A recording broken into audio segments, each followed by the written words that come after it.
Have you ever tried the catharsis of doing what you think will help you to finally expel all that you no longer need?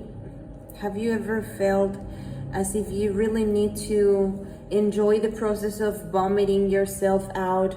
So once you've finished, you really feel the emptiness of cleansing your own self perspective of what you think you were and what you are able to let be. Because as far as I can see in this reading, apparently this is a moment to vomit certain not useful things that you're kind of barely understanding. For instance, probably you've been more prudent than you should when talking about your nightmares, when talking about trying to avoid conflicts, when trying to tolerate certain ways of people, because you tend to think you're too slow to comprehend the whole picture at the very beginning. So you may remain silent at times when you are feeling sick or with a crisis, an inner crisis. And what you tend to do is just to try to walk away without even looking that much into what happened. You're just trying to move on, even though you think you're getting closer to an ending, to a death of probably of the vision you had before, of the situation, of a certain situation, or at least of yourself. But then there's a sensation inside you that reminds you that even when you try to move on, you're still keeping like very close to you that way to not solve the core issue, which would be in this case breaking up with that slowness, with that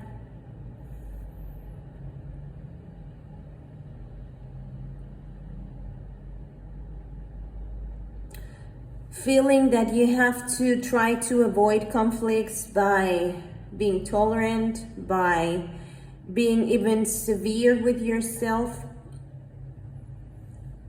And this could easily turn into insomnia, turn into abortion and sterility of ideas, like sterile ideas that you first thought would work, but then you abandon them. And this is just because you are actually doing a cleansing of mind. You're really trying to figure out who you are in the middle of a crisis and after a crisis, and even if you're going into another. It's as if you were trying to recover from something that you're still in, but it seems to be pointless, just because even when you don't remember what happened a step before, you're still carrying death on your actions, since you cannot figure out how to come out of this vomit. And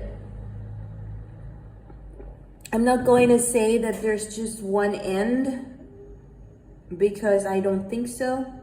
There are things that after all you still carry that are not replaceable, so you won't ever get rid of them, such as the strength, your inner strength.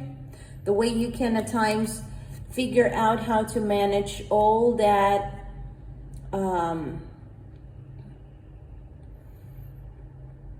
how can I say it, all that conflict as if there was no conflict. There are times when this essence of yours helps you to stop believing only in death. And maybe that would be the only way to be idealistic again and try to go towards more precise fact of who you're able to be in the middle of a crisis. So there are things like in between the vomit, or basically between the misunderstanding on how to work out things when they're not working the way they should, that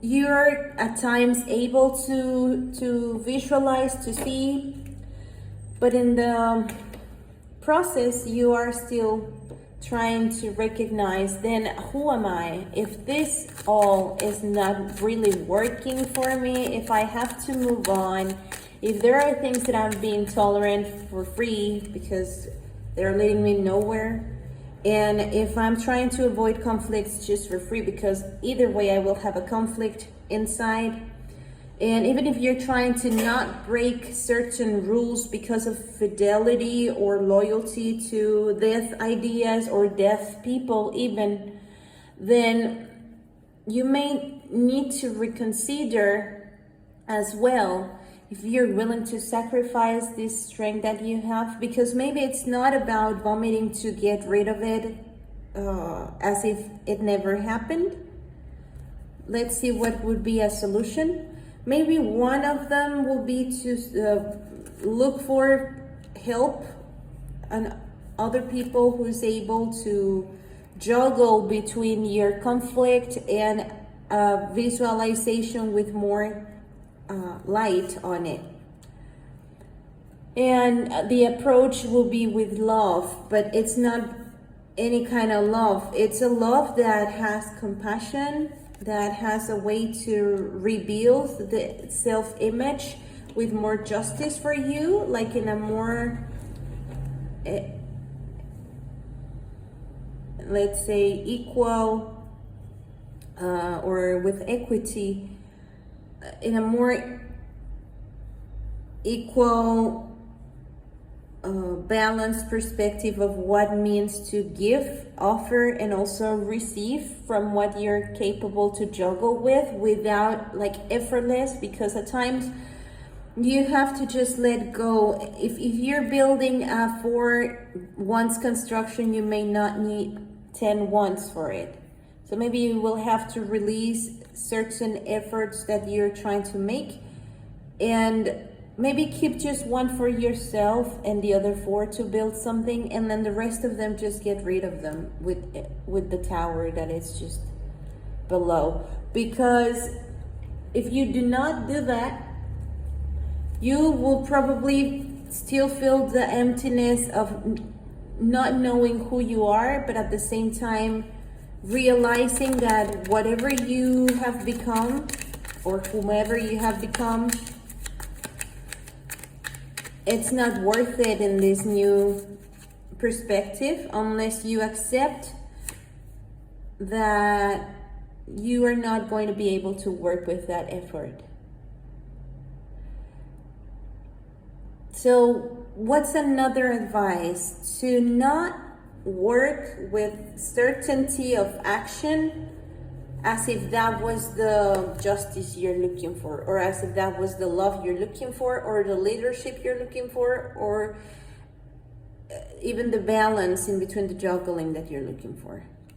To act more naive in that way, more idealistic, but not specifically, not quite as if you already have an action to go towards and move fast.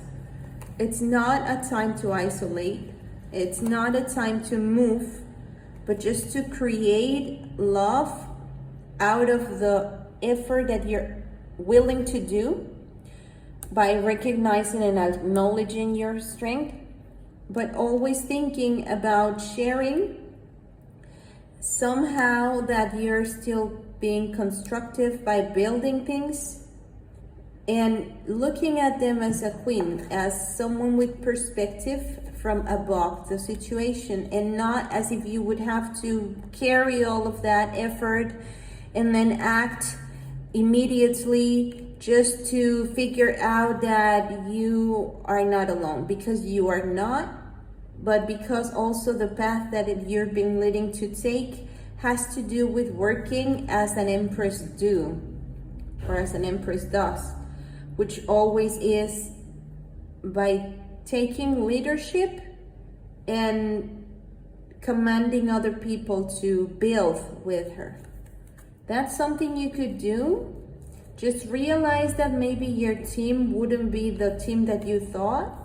It could be another team that still stands up and is there for you.